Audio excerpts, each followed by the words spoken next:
ल गाइस, आज चाहिँ म पानीपुरी पकाउँदैछु अनि टक्कसँग पानीपुरी फुलाएँ अनि त्यसपछि छोपको लागि चाहिँ यो धनियाँको हो बिहा अनि त्यसपछि तिल अनि तिल भुटेपछि बिरे नुनलाई किच्याएँ अनि किच्याएर अजिना धुलो खोर्सानी हालेर मिक्स गरेँ अनि त्यसपछि अघि मैले भुटेको छोपलाई पिसेँ मजाले सिलौटामा अनि पिनेर झोलको लागि छुट्याएँ अनि फेरि मैले अब किमाको लागि चाहिँ प्याज धनियाँहरू काटेँ अनि आलु उसिनेर आलु छिले मजाले अनि तिनीहरूमा फेरि छोप हाल्नुको लागि फेरि छोप पिनिसकेपछि फेरि मैले थोरै अजिना र खोर्सानी अनि नुनलाई पिनेर मिक्स गरेँ अनि त्यसमा तिनीहरूलाई मजाले मिक्स गरेँ धुलो खोर्सानी हालेर अनि अघि काटेको प्याज र धनियाँलाई पनि मिक्स गरेँ एन्ड थोरै नुन थपेँ एन्ड हाम्रो किमा रेडी भयो। अब झोलको लागि चाहिँ मैले अगाडि तयार पारेको बोटकोमा थोरै चुक हालेँ अनि त्यसपछि त्यसलाई फेरि बोतलमा हालेर बोतलमा रेडी गरेँ एन्ड हाम्रो पानीपुरी रेडी भयो। अनि म चाहिँ अब खानु आँट्दैछु।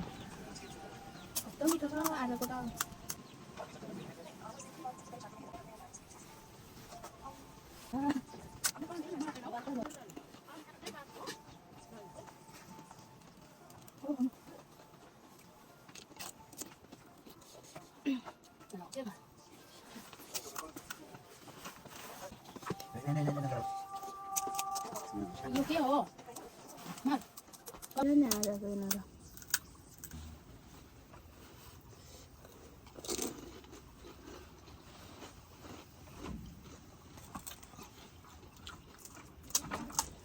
यसो गर्दा पक्यो तपाईँहरूलाई अल्छी लागेर त मान्नु भयो नि।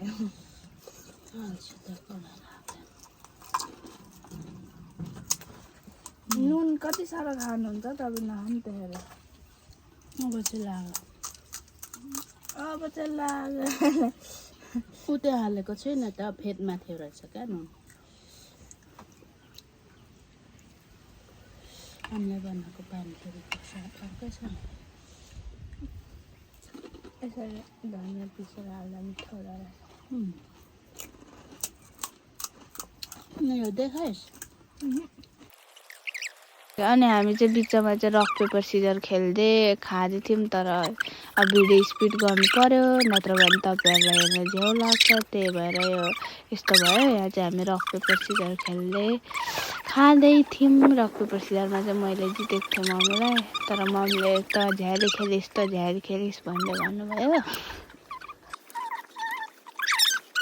यति मिठो गरी खाँदैछौँ हामीले चाहिँ यो क्यामेराको एङ्गलै मिलाउन जानेनौँ खासमा चाहिँ मजाले राखेर त्यो युट्युबरहरूले जस्तै मुकबाङ बनाऊँ भनेर सोचिरहेको थियौँ तर भएन अनि हामी यसरी खेल्यौँ अनि खायौँ अनि त्यसपछि यहाँ चाहिँ ड्याडीलाई चाहिँ पानीपुरी मन पर्दैन अनि मम्मीले चाहिँ जबरजस्ती खुवाइदिनु आँट्दै हुनुहुन्थ्यो। ड्याडी चाहिँ पर बसिरहनु भएको थियो अनि मम्मीले त्यहीँ लगेर खुवाइदिनुहुन्छ। Focus cameraman focus. अनि यो चाहिँ करिब 1 वर्ष अगाडिको भिडियो चैततिरको भिडियो भर्खर एडिट गर्दैछु मैले चाहिँ। अनि मम्मीले जबरजस्ती हातमा दिनु पर्यो अनि फ्याल्दिउँ भन्दै हुनुहुन्थ्यो तर खानुभयो लास्टमा। आजको यो भ्लग यति नै। धन्यवाद हेरिदिनु भएकोमा।